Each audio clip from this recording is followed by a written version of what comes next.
La clase de hoy es sobre el sistema endocrino, pero el sistema endocrino, que es el sistema de comunicación a través de las hormonas, que viajan a través de la sangre y llegan a extensos lugares del cuerpo, no puede ser entendido funcionalmente si no lo entendemos como un sistema integrado entre el sistema nervioso y el sistema endocrino. Muchas veces se plantea que directamente deberíamos hablar del sistema neuroendocrino, ya que hay estructuras cerebrales que están controlando y regulando cómo se producen las hormonas en nuestro cuerpo y cómo las glándulas son controladas a través del sistema nervioso y cómo el sistema endocrino acaba modulando e influyendo en nuestro cerebro.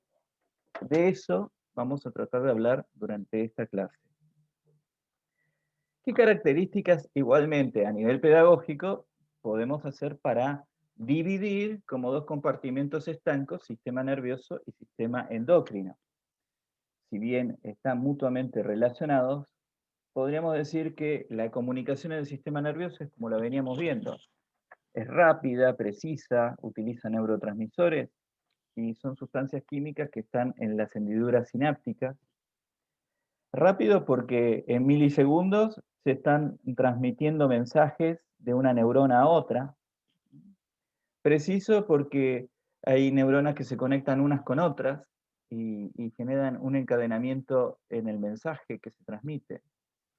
Mientras que, imagínense, sustancias químicas que son liberadas en la sangre pueden generar efectos mucho más difusos que ese preciso neurotransmisor que va a llegar a una possinapsis. Hormonas que están viajando a través de la sangre pueden llegar tanto al cerebro, como al corazón, como a los órganos reproductivos, como hasta el dedo gordo del pie. Es decir, esas hormonas se pueden distribuir de forma difusa por todo el cuerpo y generar efectos mucho más amplios. Los neurotransmisores y las hormonas son muchas veces las mismas sustancias, son las mismas eh, eh, sustancias químicas, que el nombre se diferencia por el canal por el cual se transmiten. Las hormonas son sustancias químicas que están siendo transportadas por el torrente sanguíneo. Acá vemos cómo los ritmos circadianos, los relojes biológicos que van generando ciclos predecibles y que se repiten en el tiempo de la producción de hormonas en nuestro cuerpo, muchas veces se regulan a través del ciclo de sol y noche.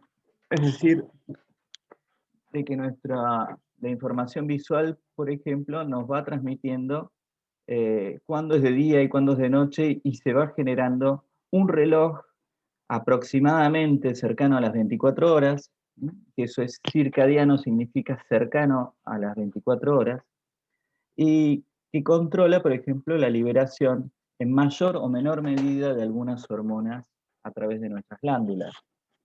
Miren cómo la melatonina, por ejemplo, se produce en mayor medida en los momentos de oscuridad.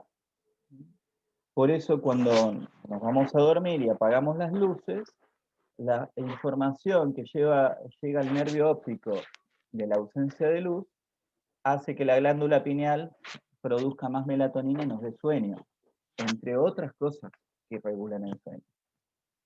Miren cómo el cortisol, una de las hormonas del estrés, un tema que vamos a ver más adelante, está muchísimo más activa en las primeras horas de la mañana, entre las 5 y las 9 de la mañana, tenemos mucha más actividad del cortisol, mientras que en las primeras horas de la noche el cortisol se produce con muchísima menos frecuencia, y es el momento donde tenemos el sueño más profundo, las primeras 4 horas de la noche.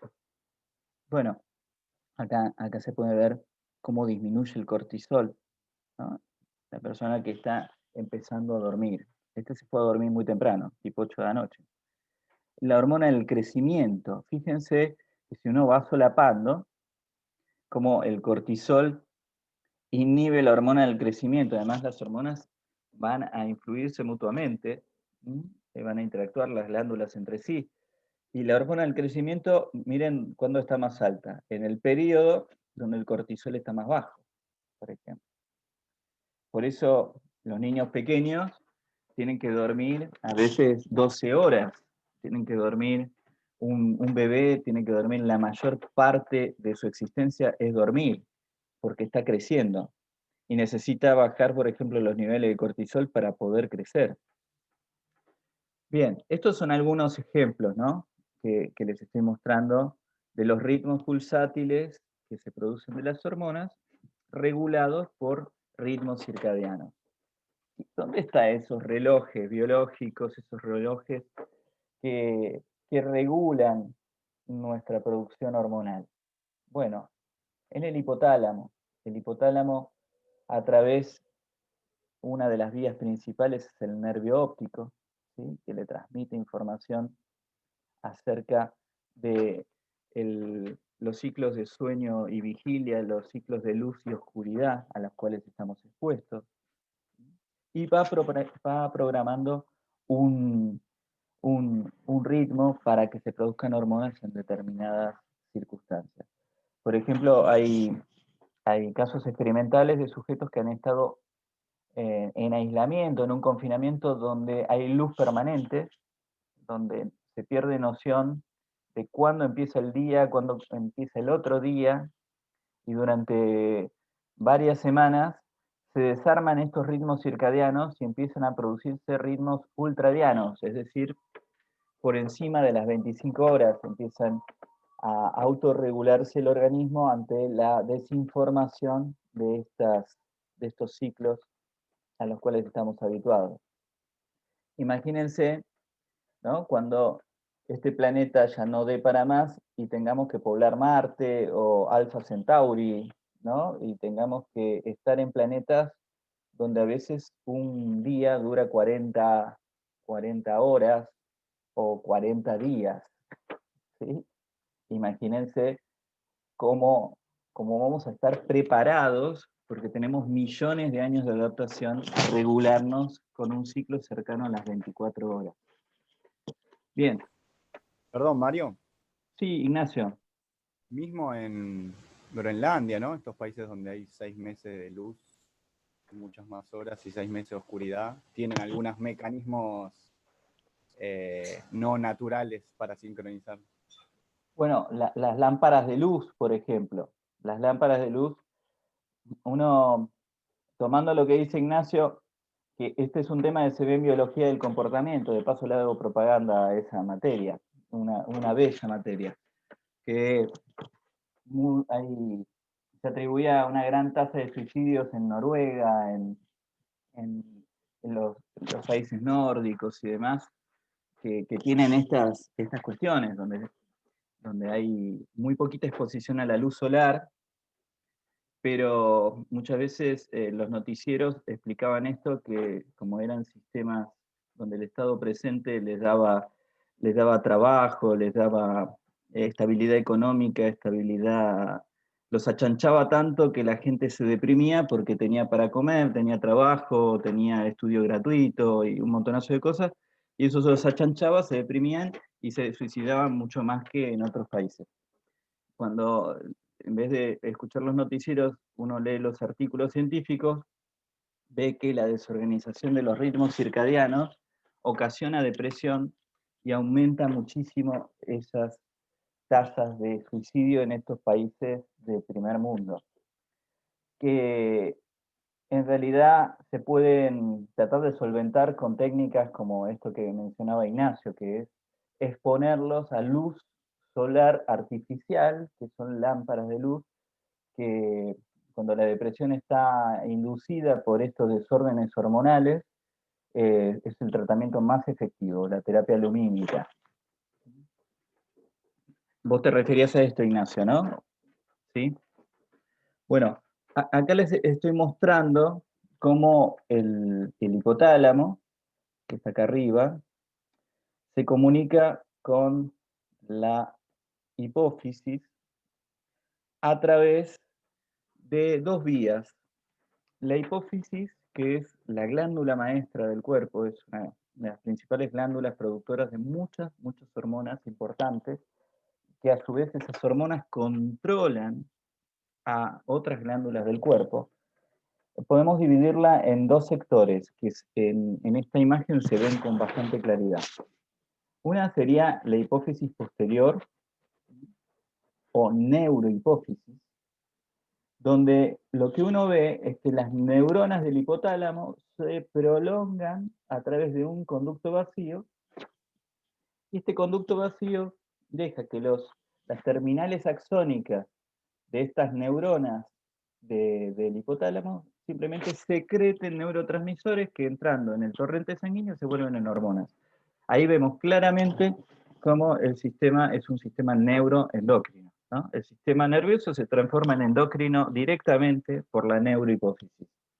Es el mismo hipotálamo que con sus neurotransmisores genera que ellos se transformen en hormonas para influir sobre el cuerpo.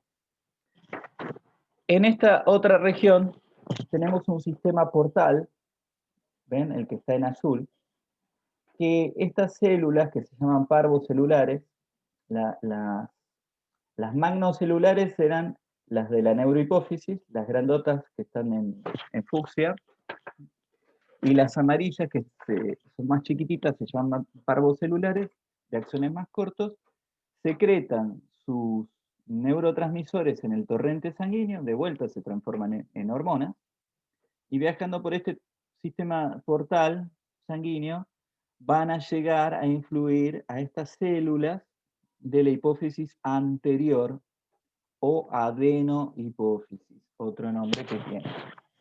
La adenohipófisis ya no es un conducto vacío, hueco, como la neurohipófisis, sino que es una glándula en sí misma. Es decir, el hipotálamo va a regular que se activen o no se activen hormonas que producen las células de la adenohipófisis. Bien. Ahora, vayamos a alguna de las glándulas que es controlada por el hipotálamo e hipófisis, por este circuito neural.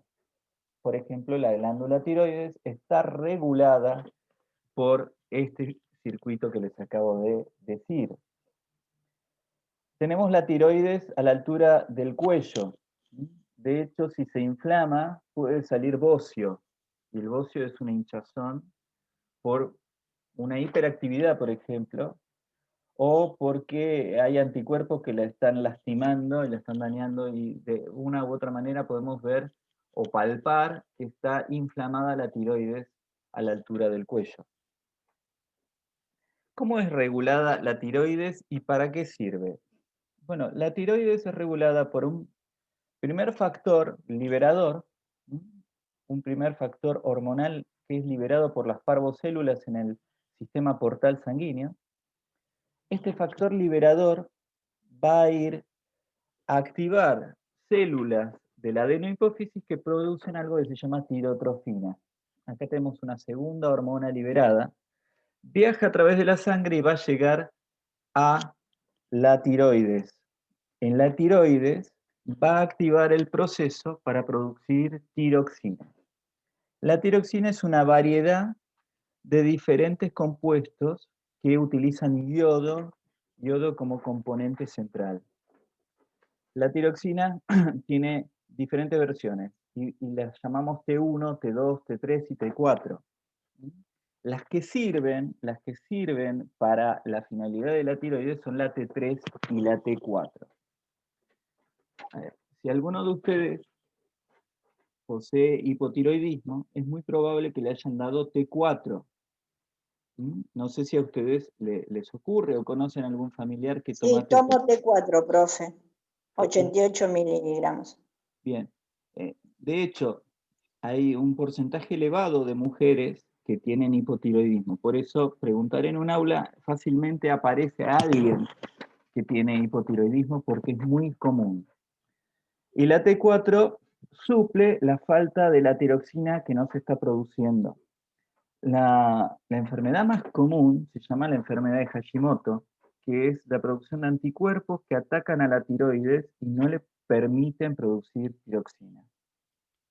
Como esto es un circuito de autorregulación, la tiroxina que vuelve, producida por la tiroides, le da una señal al hipotálamo y a la hipófisis para decir, bueno, ya produjiste suficiente T3 y T4. Entonces, pará, cerrá la manguera, cerrá la canilla, no produzcas más factor liberador. ¿Se entiende? Si vos produjiste muy poco T3 y T4, va a venir mucha factor de tiroxina, la TSH.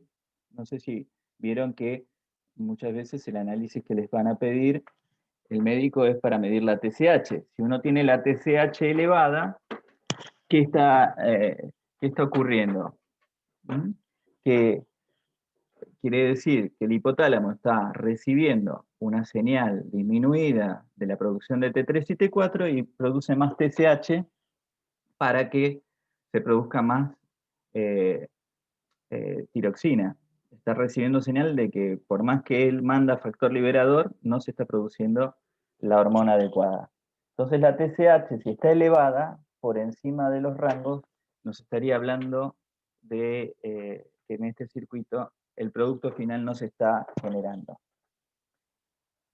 Bien. Algunas cuestiones.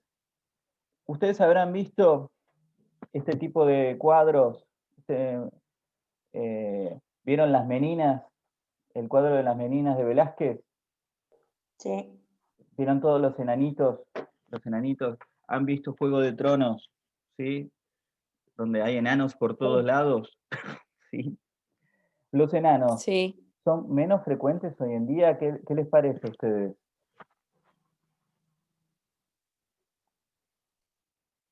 Creo que hay menos, pero no sé, es una simple. Si uno se basa por los cuadros, van a ver que los cuadros que muestran escenas cotidianas de la Edad Media, del Renacimiento y demás, está lleno de enanos, Sí. de cretinismo.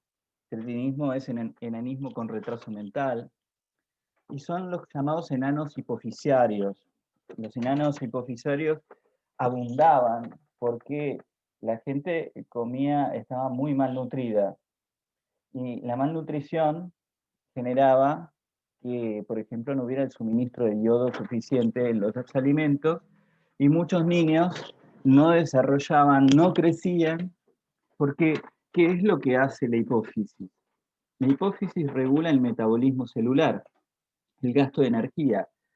La T3 y la T4 son catalizadores para aumentar las reacciones químicas para que se produzca energía y se gaste el ATP y se generen las reacciones metabólicas para que las células funcionen. O sea, regulan la velocidad con que las células generan sus procesos metabólicos. Entonces, imagínense que en medio del crecimiento vos no tenés hormona tiroidea. Bueno, esa ausencia de hormona tiroidea, porque no tenés yodo en tu alimentación, te puede llevar a una epidemia de enanos hipofisarios. En nuestro país, del 45, en los dos gobiernos de Perón, del 45 en adelante, se hizo una ley y el Estado intervino y se iodaron los alimentos. Si ustedes agarran la harina cualquiera, van a ver que hay una ley que ioda los alimentos y eso erradicó el enanismo y el cretinismo de la Argentina. Eso se hizo en los estados de bienestar de la post-Segunda Guerra Mundial y se erradicó toda lo que tenía que ver con esta crisis debido al enanismo por mala alimentación. Entonces, cuando uno come harina, la harina está enriquecida. Y por más que comas harina porque sos pobre, tenés menos chances de tener enanismo. Vamos a seguir ahora en una segunda parte. Perdón, Mario. Profe, una pregunta. ¿Sí? ¿Por qué